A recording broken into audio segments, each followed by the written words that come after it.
The story begins. Chapter 1, The Man Who Refused to Break, Zoro. As Luffy sails into a marine-controlled town, he immediately feels something is wrong. The people aren't safe. They're afraid. Not of pirates, but of the Marines themselves. At the center of this fear is a man named Captain Morgan, a Marine officer who rules through intimidation. And to maintain that fear, he has made an example of someone. In the middle of the base courtyard, tied to a wooden post, starving under the burning sun, stands a man with green hair and 3 swords. Roronoa Zoro. Who is Zoro? Zoro isn't just a random prisoner. He's known as a bounty hunter, someone who hunts pirates for money. But more importantly, he's a man chasing a dream: to become the greatest swordsman in the world.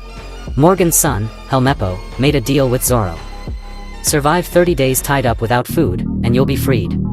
But the truth is, it was never meant to be honored. Zoro knows this. And yet, he accepts it anyway.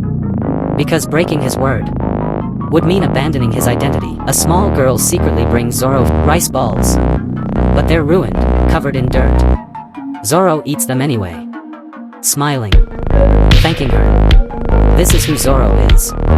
Even at his lowest, he protects others' feelings. Luffy's decision. Luffy watches all of this, and without hesitation, he says, I want him on my crew. He doesn't care about reputation, doesn't care about danger. He recognizes something deeper. Zoro is someone who would never betray himself. And that's exactly the kind of person Luffy wants beside him. Breaking Zoro free, Luffy frees Zoro. And instantly, the Marines attack. Because in this world, freedom is treated as a crime. Marines fire rifles. Luffy's rubber body makes bullets useless. Zoro, weak from starvation, still picks up his swords. Despite exhaustion, his movements are sharp and precise. This moment establishes something important. Zoro's strength isn't physical. It's mental discipline. Luffy versus Morgan. Morgan swings his massive axe wildly. He relies on brute strength. Luffy doesn't struggle. Doesn't hesitate.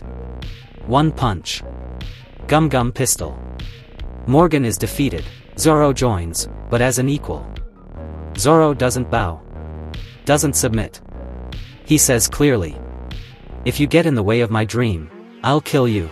And Luffy smiles, because he doesn't want followers. He wants people with their own dreams. Now sailing together, Luffy and Zoro encounter a thief targeting pirates. Her name is Nami. Nami is a navigator, someone who can read the sea, weather, and maps better than almost anyone. But she's also a thief. And not just any thief.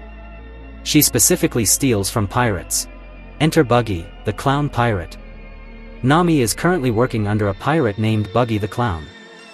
Buggy is a pirate captain who ate a devil fruit called the Chop Chop fruit, allowing him to split his body into pieces. He's chaotic, unpredictable, cruel.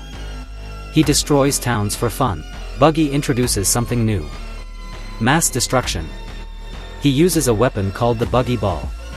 A cannonball powerful enough to destroy entire buildings. This raises the stakes. This world isn't just dangerous. It's deadly. Luffy versus Buggy. At first, Luffy struggles. Because Buggy can't be cut or hit normally. But Luffy adapts. Buggy's body parts can separate. But they must stay within range. If separated too far, he loses control. So Luffy grabs his body parts and scatters them. After Buggy's defeat, Nami travels with Luffy and Zoro. But she hasn't truly joined. She's still using them.